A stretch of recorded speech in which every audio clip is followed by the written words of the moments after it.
Chapter 1. A Beautiful Wife. I cannot remember how, when, or where I met Ligeia. It was a long time ago, and my memory is not good. But I think I met her first in a large old city near the Rhine in Germany. She told me that she came from an ancient family. But I never knew the family name of the woman who was my friend, my partner in my studies, and finally my wife. Why did I never discover her family name? Perhaps because she did not want me to find out. But I cannot remember. I remember one thing very well. Ligeia was tall and slim. Later, at the end, she became very thin. How can I describe her quiet, aristocratic movements or the strange softness of her footsteps? If she came into my office, I only knew she was there when I heard her voice, or when she put her white hand on my shoulder. She had a beautiful face, but it was not a classical kind of beauty. There was something strange about it. I have often tried to understand it. Was it her pure white skin or her thick black hair? I looked at her long, delicate nose many times. It was perfect. I looked at her sweet mouth. How soft and red it was. And when she smiled, her teeth were white. Then I looked into her eyes. They were much bigger than normal eyes. Sometimes, when she was excited, they looked like a deer's eyes. They were black, with long black eyelashes and black eyebrows. But as I looked into them, I realized that they had a strange expression. I thought about it for many hours, sometimes all night. What was the expression in those eyes? I wanted to know. Many times I thought I almost had the answer, but then it was gone. Ligeia was very determined. She was always calm and quiet, but her determination showed in her eyes. It shone like a terrible energy, and sometimes it frightened me. Ligeia was very clever. She was excellent at Latin and Greek, and she knew many other languages perfectly. She never made a mistake. She was also a student of science and mathematics. When we were first married, I often asked her for help with my studies, and we worked together. But after she died, I was alone. Without her, I was like a child in the dark. When she first became ill, she did not come to help me as often as before.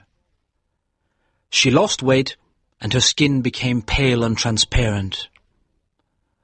When I saw that she was dying, I felt desperate. Ligeia resisted death with all her energy. She was determined to live. I watched in agony as she fought for life.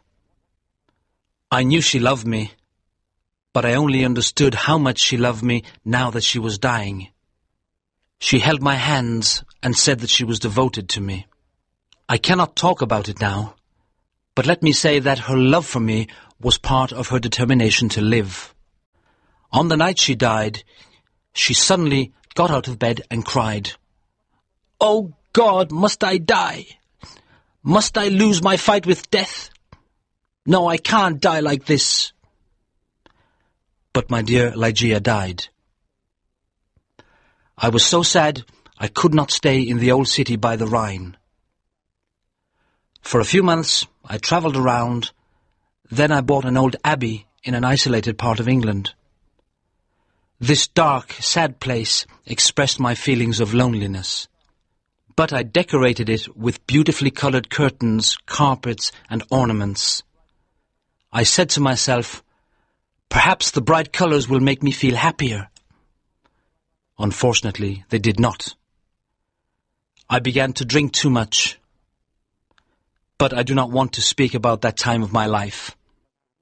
I will only say that one day I married Lady Rowena Trevanion of Tremaine. My new wife had blonde hair and blue eyes. She was very different from my first wife, but how could I ever forget Ligeia? Chapter 2. A Fight with Death. I took Lady Rowena back to a room high up in the tower of the Abbey, where we lived for the first month of our marriage. The room was very large, with an enormous window made of glass from Venice. The ceiling was high, like a church, and in the centre there was a big gold chandelier. There were sofas from the east and an Indian bed. On the walls were long tapestries, like carpets, with designs made of gold. The tapestries moved every time the wind blew. My wife was afraid of me because I was often sad and depressed. She did not love me much and stayed away from me, but I preferred this. I always thought about Ligeia, my beautiful Ligeia, dead in the tomb. Sometimes in my dreams I called to her in the night. I imagined that perhaps my love for her could bring her back to me. At the beginning of the second month, Lady Rowena became ill. She did not sleep very well, and told me she could hear sounds and movements in the tower. "You have a fever," I said. "You're imagining things." She got better, but then she went back to bed with a second illness, worse than the first. The doctors could not understand it. Again, Rowena began to hear little sounds and movements in the bedroom, and they frightened her. One night, at the end of September, she woke up suddenly. I was sitting on a sofa by her bed. She whispered to me that she could hear sounds and see movements, and there was a frightened expression on her thin face. But I saw and heard nothing. "It's the wind," I explained. "You can see the tapestries moving in the wind." But her face was white with fear, and she nearly fainted.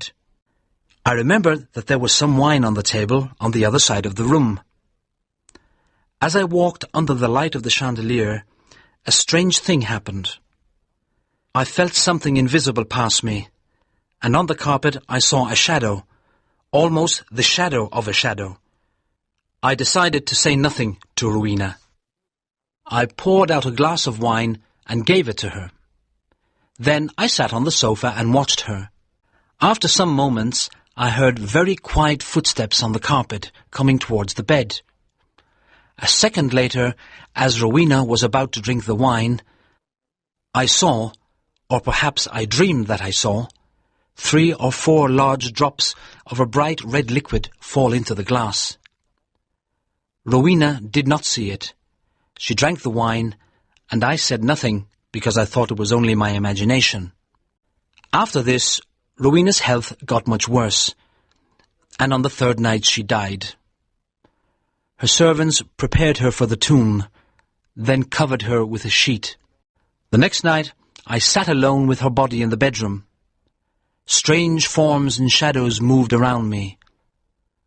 I looked nervously into the dark corners at the moving tapestries, and I felt frightened. Then I looked at the carpet under the chandelier. There was no shadow there, and I felt better. When I looked at Rowena on the bed, sad memories of Ligeia, the only woman I ever loved, came back to me. It was perhaps around midnight when I heard a sound. It was quiet but clear, and it woke me from my dreams.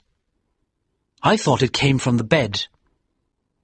I listened in terror, but I did not hear it again. I looked carefully at Rowena for any sign of life. She was not moving, but I continued to look at her. Minutes passed. Then I noticed a little colour in Rowena's face. My heart stopped in horror. I could not move. When I understood that Rowena was not dead, I tried to revive her. But soon the colour disappeared from her cheeks. Her face looked like marble again, and her lips were thin with the horrible expression of death. When her body was cold and rigid, I fell onto the sofa and dreamed about Ligeia. An hour later, I heard the same sound as before. I listened. Yes, there it was again, a sigh from the bed. I ran over and saw clearly that her lips were trembling. Then they opened, showing her bright teeth. I thought I was going mad.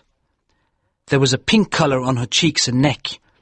Her body was getting warm again, and her heart was beating a little. Lady Rowena was alive. I did everything I could to revive her. Then, suddenly, her colour disappeared. Her heart stopped, and her body became cold and rigid. I sat down and began to think about Ligeia again. Then again, for the third time, there was a sound from the bed. But why must I describe the horrors of that night? Again, I tried to revive Rowena, and then a fourth time. Each time, she seemed to fight with an invisible force. And each time, her body changed. I cannot say how, but she looked different. It was nearly dawn when she moved again. I was sitting on the sofa, exhausted, but Rowena's body moved with more energy than before. Her colour returned, signs of life changed her face. Her eyes were closed, but she looked alive. Then she suddenly got out of bed and walked slowly to the centre of the room, like she was walking in her sleep. I did not tremble. I did not move. I was as cold and still as stone, paralysed by what I saw. As I looked at her, my head filled with wild thoughts. Was Rowena really alive? Could I really see her blonde hair and blue eyes? Why wasn't I certain? I could not see her mouth very well, but her cheeks were like pink roses. Weren't they Rowena's cheeks? But wasn't she taller than before? I was filled with a kind of madness. I ran to her, but she moved away. Then I saw her long hair moving in the wind. It was blacker than the black of midnight. And now, slowly, her eyes opened. I shouted like a madman, "These are the black eyes of my lost love, the eyes of Ligeia."